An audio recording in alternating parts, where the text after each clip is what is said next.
scalenes. Okay, so they are your lateral-anterior neck muscles. Okay, so sternocleidomastoid is your most superficial out of these two. It tells you, the name tells you its attachments, right? Sterno means what? Sternum. Right, so sternum, okay? Cleido means what? Clavicle. Clavicle. And mastoid means what? Mastoid process. Right, of the temporal bone, which is back here, right behind the ear, right there, okay? So you've got quite a deep notch in your sternum. Thank you. Okay. This muscle, again, you have a right and left side, so you have the ability for this muscle to work bilaterally as well as each side working independently. That would be unilaterally, right? So what would our bilateral action be here if both sides are working at the same time? Origins are here, insertions are here. Insertions move towards the origin, so you are going to have flexion, okay? Flexion of the vertebrae, flexion of the neck, okay? Flexion of the head, okay? If each side can work independently, unilaterally, you're going to have what? Lateral flexion and rotation. Now, here's the difference with SCM. SCM is actually rotation, but rotation to the opposite side, okay? So, if you'll notice, when I rotate his head, if I rotate his head to the left, his right SCM will contract. Watch his SCM. You see that? Okay? Now, why does the muscle cause a contralateral rotation? It has to do with the fact that its insertion is all the way back here on the mastoid process, which is back towards the back of the head. So when it contracts, it's going to pull this mastoid process towards the front, which is going to cause the head to go to the opposite side, okay? They're like his SCM just pops right up. Sometimes it's not as obvious, right? If you want a client, if you want to work their SCM and you can't really find it, all you have to do is take your one hand, press it against their head. You're going to hold his head to the table while you ask him to try to lift his head up. So, Dex, can you try to lift your head off the table? See your blood vessel. Yes, and can you see how it contracts? So now look, I can just grab a hold of it, okay? And that's how, that's how I'm gonna work it. Does it tickle? Okay, see this? There's a big strap of muscle here. Now what you can see is it will fork off. So here is the part, the insertion that goes towards the sternum, and here is the part that goes towards the clavicle. So here it's one big integrated strap of muscle, and then it forks off, okay? When you're working SCM, you gotta work both forks, okay? You can't just work the center part. This would be the belly. We do wanna do work there, but you wanna make sure that you get both insertions, right? This is a 2 insertion muscle, okay? So how we come in here, first you wanna warm it up, okay? So So that's a good question. Endangerment sites, right? Your SCM is the dividing point between your anterior cervical triangle and your posterior cervical triangle, okay? So watch your hands. I'm gonna stay on the muscle. I'm not gonna go down into the triangle, so it shouldn't be a problem as long as you stay in contact with the muscle, okay? You don't wanna veer off and go into this or veer towards the front. Okay, you can get close. You can get as close to endangerment sites as you possibly can without going into them, right? So my focus is going to be just on the muscle, okay? So warm it up, okay? So I can do just some nice long effleurage strokes, okay? You can come in and do a little friction, okay? I can use my forearm too, just gently, okay? I can do some effleurage with my forearm.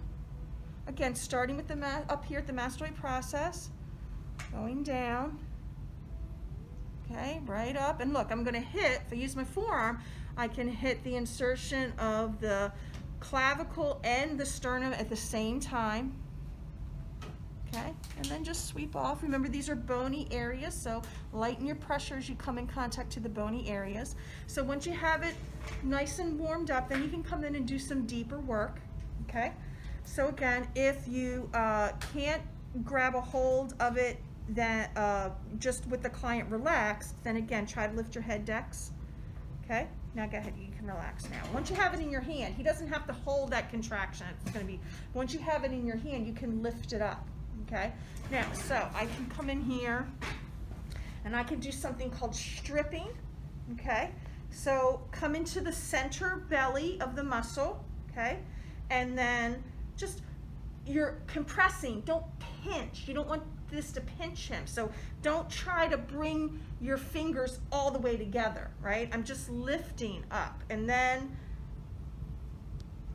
pull your hands apart so you're going in opposite directions, okay? And this first one, I'm coming down here to the sternal insertion as I come up to the mastoid process. And then relax. Do it again. Do it. I always do everything, you know, 3 times, okay? Now, when I've done that, then I can also come, and don't forget, you want to go over to the clavicle insertion. So just make sure you divert your other, come down to the clavicle. I like this. You like it? Yeah. Good. Okay. We can do something also called breaking. If there's a lot of tension in here, you can pick up the muscle, and basically I'm going to do an alternating back and forth. So back, forth, back and forth. And I'm going to make my way up and down. Like that. This is really good when there's a lot of tension. This really breaks up the tension. Do you? This really breaks up the tension. Again, just be careful that you don't bring your fingers all the way together. I'm not trying to pinch him. I'm trying to grasp, okay? So my fingers should never meet, okay? Just grasp and break and go all the way up to the mastoid process. This really does wonders for breaking up tension. Up and down, up and down.